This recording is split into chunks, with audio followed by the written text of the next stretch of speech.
Good afternoon, everybody. Today is Monday, April the 16th, Yes, sir. 2012.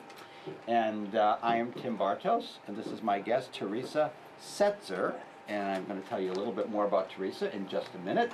But first of all, this is a live web chat. I'm the host of 6 on Seniors, which is seen right here on CBS 6 each and every Monday during the noon news with Liz Bishop, usually right after the weather but before Mr. Food.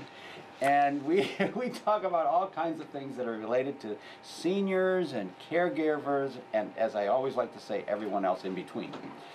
And today we talked about Alzheimer's disease and the fact that Alzheimer's disease unfortunately is on the rise. And if you did hear the segment today, you heard me mention that every 69 seconds someone in this country is diagnosed with Alzheimer's disease, which is very, very, very sad, and hopefully that can be reversed at some point. But right now, those are the facts.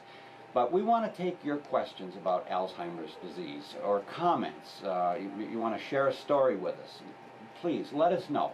There are 3 ways that you can get in touch with us. We right now are live in the CBS 6 studios right here on Balltown Road in Niskayuna, and we are very anxious to take your questions. You can send them through email right here at this address, chat@cbs6albany.com, chat@cbs6albany.com. Or if you're familiar with Facebook at all, you're on Facebook, you can send them through the CBS 6 Facebook page.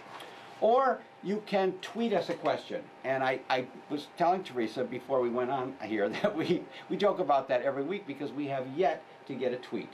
So maybe somebody will tweet us a question. That would be wonderful. Today. So if you're familiar with Twitter and you have a question for us, tweet it to us. That would be wonderful to get a tweet today. So, and that's funny because, like I said, I joke about it every week. So those are the 3 ways that you can get in touch with us, and we are very anxious to hear from you now. Now, for those of you who tune in every week, or log on every week, I should say, because we're on the internet, you know that I always share a thought for the week. I do this every week, so I get into a routine, you know, and I just kind of stick with it. So anyway, my thought for this week is never be too busy to have lunch with a friend. What do you think? I like that. You like that? That is good advice. Never be too busy to have lunch with a friend. I think that's very good advice. Very important. So think of a friend whom you maybe haven't made contact with in a long while, and give them a call or shoot them an email or whatever, and say, hey, let's go out to lunch. And I know that they would appreciate that very much. Absolutely. I know I would. Absolutely, and the local economy appreciates it. And the economy too. That's right. Yes, that's right. But I know I would appreciate it. So anyway, sitting to my right is Teresa Setzer, and Teresa is the Director of Development for the Alzheimer's Association of Northeastern New York. And you've been with them for a little while, but prior to that, did you tell me you have nearly 20 years? A little over 20. Over 20. A little over 20. I don't believe it. So. But, okay, that's what you say. She claims she's got a little over 20 years of fundraising experience. Yes, in the nonprofit sector. In the not-for-profit sector. So. That's fantastic. That's wonderful, and I'm sure that the Alzheimer's Association is thrilled to have you working with them. It's a wonderful organization. It certainly is, and I just want to say thank you so much for coming down today and doing this web chat. Wonderful. And until we have some questions, I don't know that any have come in yet, but while we're waiting for some questions, I have a few that I would like to start off with. Perfect. And that is, I said during the segment a few minutes ago on the air that about some of the services that the Alzheimer's Association offers, and I spoke specifically about the helpline, support groups, and safety services. And maybe you could start by telling us just a little bit about what that helpline is all about. Absolutely. I think there are a lot of folks that don't even know that exists. Certainly. So, please. Yeah, the helpline is a 24-hour-a-day, 7-day-a-week assistance line, and that number is 1-800-272-3900, and I'm aware you said that will be up on the website. Yeah, yes, you saved it. You don't have to worry about writing that down. We will put that on the CBS 6 website. And if you call between 9 and 5, Monday through Friday, you're talking to someone, even though it's an 800 number, you're talking to someone right here in Albany, and Jamie is wonderful and will help help provide guidance, schedule care consultations. We'll let you know about different caregiver support groups that are happening,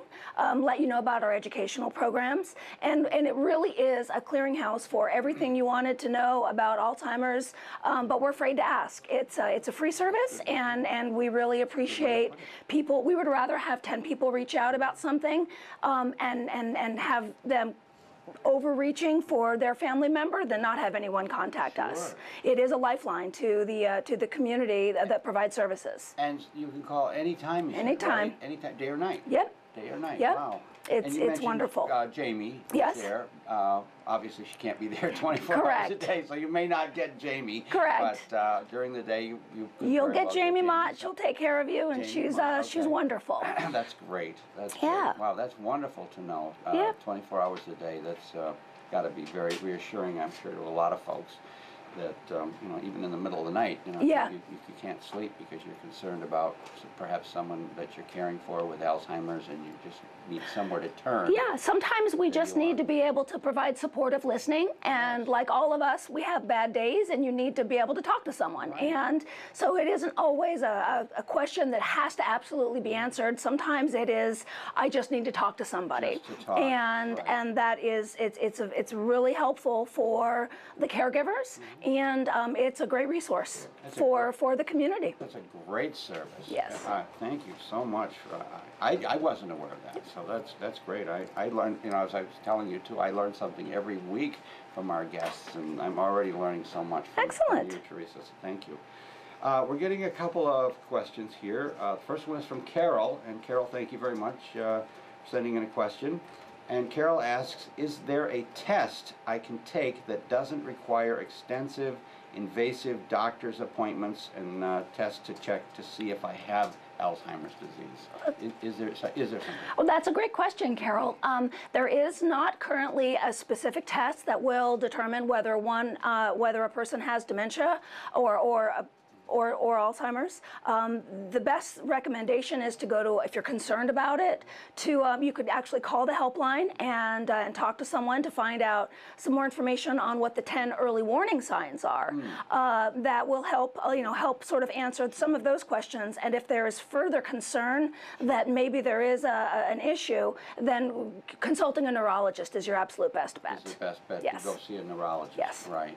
But and the 10 warning signs, where a person could find those on your website or by yes. calling the Alzheimer's Association. Yep, you can find them on the website, and a lot of the common questions are, I walk into rooms and I forget what I'm doing, or I'm very forgetful lately, and there's a big difference between age-related or stress-related forgetfulness and actual dementia related issues where, I mean, basically with dementia, the hippocampus in your brain gets filled with these proteins called plaques and tangles, and so that starts to impair the functions of your brain that you used to have the access to. Right. And so it's when your activities of daily living are impaired, you lose track of days. You don't know, you walk into your kitchen and you don't know what a kitchen is. Right.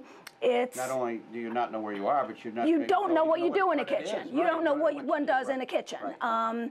And it's significant, memory loss that impairs your functions of daily living. Sure. And it isn't the simple things that we just forget. Even medications, even if it's allergy medicine, can impact your memory. And so we don't need to worry about early onset dementia every time we don't know why we walked into the kitchen. Well,